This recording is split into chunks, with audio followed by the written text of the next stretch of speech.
how should Treasury use liquidity to take advantage of the recovery, and how should finance teams approach leverage in the months ahead?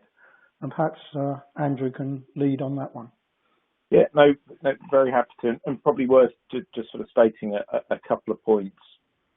Sort of obviously stating the obvious to a degree. Clearly, financial leverage was has been at an all-time high certainly since the global financial crisis come the end of last year. And whilst we've seen a significant amount of equitisation, I think sort of clearly approach to leverage is remains front and centre of many Treasury teams' mind. I think there's probably 3 or 4 observations I'd make around this as well. I think it's important, bearing on, as I said around the last question, every period of change, or every crisis or downturn or upturn is different. And I think one of the clearly policy response here has been both policy response and indeed the circumstances in which different market participants enter it is very different. In terms of this period, clearly banks in particular went into it very well, typically well equitised, and I think have shown and really by and large stood up and really stood by their corporate customers. So I think that's been wasn't always the case back in the global financial crisis.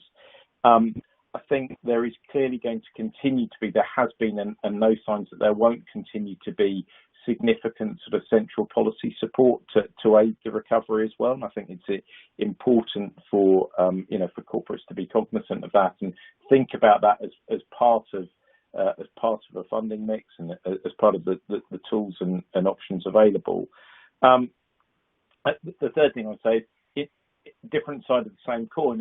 As we look to where corporates sit today, we sit actually with a lot of financial capacity in the system. I think it's also very important to think about what will continue, a period where there is considerable additional support and if it's central bank, government or otherwise, and clearly continues to be a very low rate environment. It's using that time as well to plan for transitions through both the next year or 2 years, but also to ensure a return to or adoption of a capital structure, sources of liquidity, availability of funding that you're comfortable with over the longer term, and making sure sort of both taking advantage of, as I say, available source of liquidity today, but also continuing very much to plan for scenarios in the future. Okay, thanks. And Yang, how is Kraft Heinz positioned to take advantage of the recovery?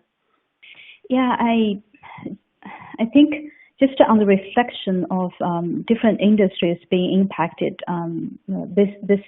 this particular pandemic, and the food industry, actually we have seen the demand soaring.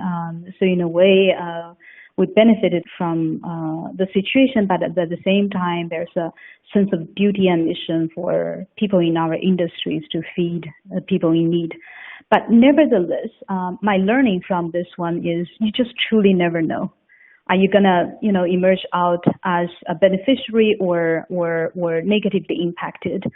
So my take of, either unforeseeable crisis, and I wouldn't pretend to know how that's going to be impact my company and my sector in particular. I think the most important lesson for me as a treasurer is to always be on the prudent side. And let me take you an example. It was starting about 2 years ago. We as a company started already doing tender refinancing, really just to shave off near-term debt maturities, not because we foresee a change would be forthcoming, but rather that is a prudent thing to do. And we also have funded our off-balance sheet liabilities, such as pensions, such as post-retirement medicals. Even if they don't show up as debt, for us, it's a prudent way to manage your basket of liabilities so that consistency will not subject us to any significant funding requirements under any year, under any circumstances. So I think that has helped us, with or without this pandemic, we have digestible funding needs at all times. We can tap into the market when the market is friendly and is there for us. And if the market does go away, knocking wood it doesn't, but if the market does go away, we at least have a sufficient and prudent fund on hand, or at least know the buckets to go, so we're not subject to any additional crisis mode because we didn't manage that, in a more proactive and prudent way. So I think prudence would be the only one word I would use, having learned out of this lesson. And I think is to capitalize also the fact that the Treasury is right now fund-centered, the board agenda, the executive agenda, just to capitalize that so that we can at all times put prudent liability management, put prudent liquidity management fund-centered, even if the times are good.